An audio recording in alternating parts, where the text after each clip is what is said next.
My fellow Americans. Yeah, real easy, guys, real easy. We have paid our taxes. Falling in love with Miss Farrow's adult daughter.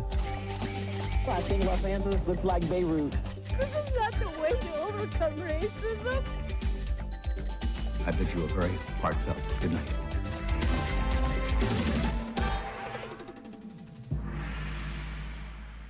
Hello, I'm Boyd Mattson. Welcome to A Year in Review, the images of 92. A look back at the special images we'll carry away with us from news, entertainment, sports, lifestyle, and people. The first and foremost images shape the course of the country for the next 4 years. That is why today, I am today. And at the edge of the next century. I'm here in Philadelphia. I have decided. I formally announce. And I'm running for President of the United States of America. Volunteers from all 50 states have asked me to run for President of the United States officially. Election 92, the year Americans decided it was time for a change. I've been a staunch Republican for years, but I'm leaning towards Clinton this time. I think we definitely need a change in this country.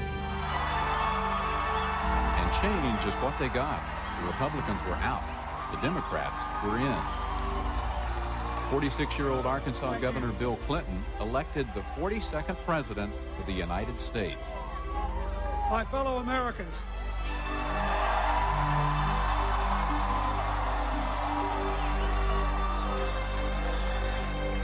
On this day, with high hopes and brave hearts, in massive numbers, the American people have voted to make a new beginning.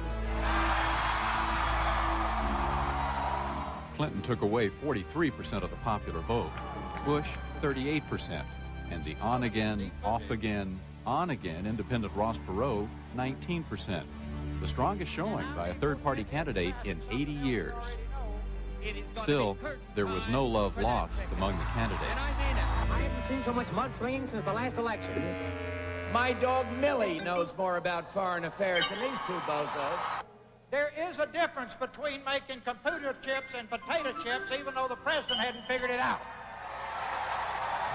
Now Bush says, trust me to revive the economy. That's like hiring General Sherman for fire commissioner in Georgia. Even the Republican convention was a platform for divisiveness within the party, as Bush was forced to distance himself from the party's extreme right-wing views. Against the amoral idea that gay and lesbian couples should have the same standing in law as married men and women. The Democrats, though, managed to put their differences aside and capped a successful convention by moving to the mainstream. Meanwhile, it was television that transformed American politics in '92.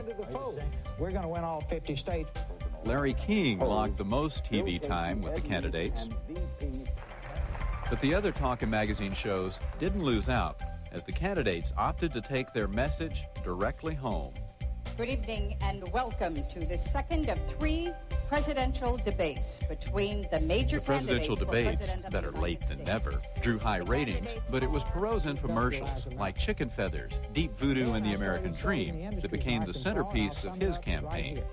1 out of 5 jobs in the last 12 years created in Arkansas has been created in the poultry business. We'll all be plucking chickens for a living. There was also a lighter side to the campaign.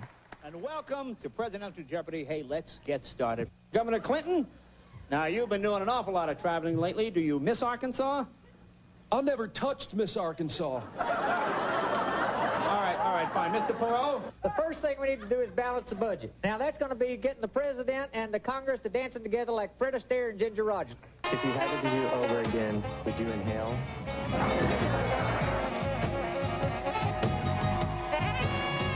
I will never raise taxes again, and I mean never. Never, ever, ever, never, ever again, and I mean never, ever, ever, never, ever, never, never. Thank you, Mr. President. Never, ever, Now, the campaign may have had its funny moments, but the main issue of the election, the economy, was no laughing matter. Unemployment lines stretched across the country as millions of workers lost their jobs. I haven't had to work in over a year. There's nothing there. There's nothing out there. Perot and Clinton managed to target the economy as the main campaign issue. So many other issues. I have a fundamental difference from the present administration. I don't believe trickle-down economics will work. Unemployment is up. Most people are working harder for less money than they were making 10 years ago. I think we can do better if we have the courage to change. The President mentioned that you need the right person in a crisis. Well, folks, we got one, and that crisis is a financial crisis. Pretty simply, who's the best qualified person up here on the stage to create jobs? Now, it was Bush's failure to grasp the seriousness of the country's economic crisis that ultimately lost him the election. Worse than it is. But this country's not coming apart at the seams, for heaven's sakes. We're the United States of America. After a tough fight, President Bush bowed out gracefully and assured a smooth transition of power. It was apparent the White House families had decided to focus on the future, not the pain of a bitter campaign. With unemployment rampant and people out of work, tensions ran high in '92. But in South Central Los Angeles, tensions were strained for a different reason. A not guilty verdict stunned the nation and created a storm of anger. Anger that turned into the LA riots.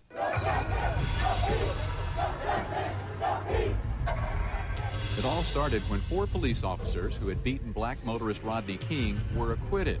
Public sentiments begged to differ, saying it was a clear-cut case of police brutality. The reaction was swift. South Central Los Angeles exploded into a war zone. Los Angeles looks like Beirut. Motorists beaten, storefronts smashed, looting everywhere. Thousands of fires roared out of control. A curfew was imposed, and military troops were finally brought in. 22 years down the drain. I mean, can people realize what they're doing is wrong? This is not the way to overcome racism. There was more damage done in Los Angeles than in any other civil disturbance in history.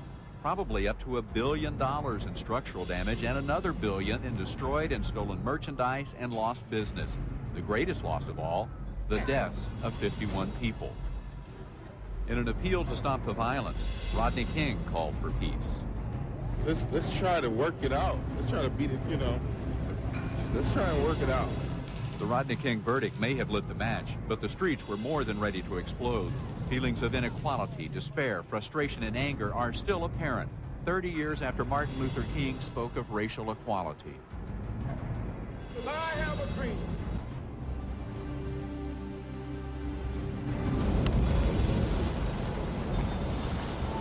Many other dreams were shattered in '92 as hurricanes and tornadoes swept the nation. South Florida was hit especially hard as one of the century's strongest hurricanes slammed into the coast. Back up, back up, back up. It's just mass chaos. It's devastating. With winds reaching 165 miles an hour, Hurricane Andrew peeled roofs from houses. I wouldn't believe that wind alone could do that. Tossed boats out of the water and grounded huge commercial aircraft. 250,000 homeless people. Despair everywhere. We can't bathe. We can't flush our toilets. Families waited in lines for hours in the hot sun just to receive clean drinking water or ice. This woman passed out. For others, tempers flared. It ticked me off to see somebody charge $5 back. I mean, that made me so mad I wanted to kill. Officials are declaring Hurricane Andrew as the most costly natural disaster ever. Estimates reach $20 billion.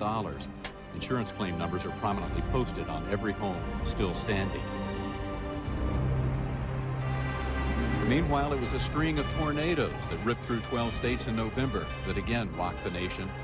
'92 will surely be remembered as a year when Mother Nature made it clear just how powerful she could be.